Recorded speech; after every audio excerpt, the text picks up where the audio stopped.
If one day school requires students to eat only green meal, such as vegetarian trays, dry insect, or lab-grown meat, would that truly be sustainable education, or are we confusing coercion with learning?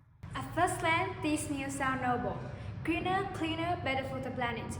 But children who are still developing physically and psychologically, can we be certain about their nutrition and long-term safety?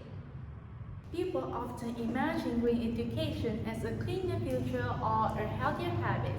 But education isn't just about changing essence, it's also about shaping understanding. Forcing dietary shifts isn't the same as teaching sustainability. Sustainable meal often rely on insect proteins, lab-grown meat, or plant-based substitutes to reduce carbon footprint. The intention is admirable, but before implementing this to children, we must ask, Is it safe? is it nutritionally adequate? And is it even introduced with the consent of children and their parents? And if the answer to any of these questions is uncertain, then the enforcement becomes irresponsible experimentation. That's why our first major concern is nutrition and health risk. 3, 2, 1, vô đi. Scaling these foods safely requires nutritionists, strict regulation, monitoring system, and quality control, which are resources many schools, particularly in developing countries, simply do not have. Many lack proper food storage facilities, and teachers are not trained to handle allergic reaction. Without these safeguards, mandatory green meal could put children at risk. If students reject basic fruit and vegetable, how could they willingly accept something like insect snack or lab-grown meat? And this leads to a major contradiction. How could a policy claim to be sustainable when it causes massive waste and meals that children won't eat?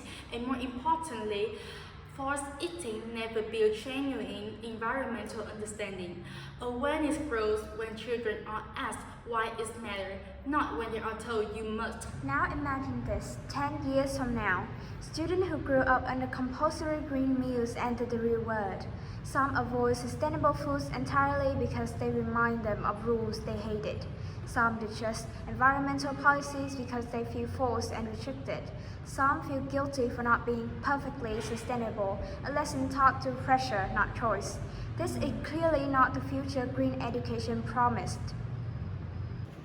There's also the issue of trust. Introducing unfamiliar meal without clear communication can damage the relationship between parents and school.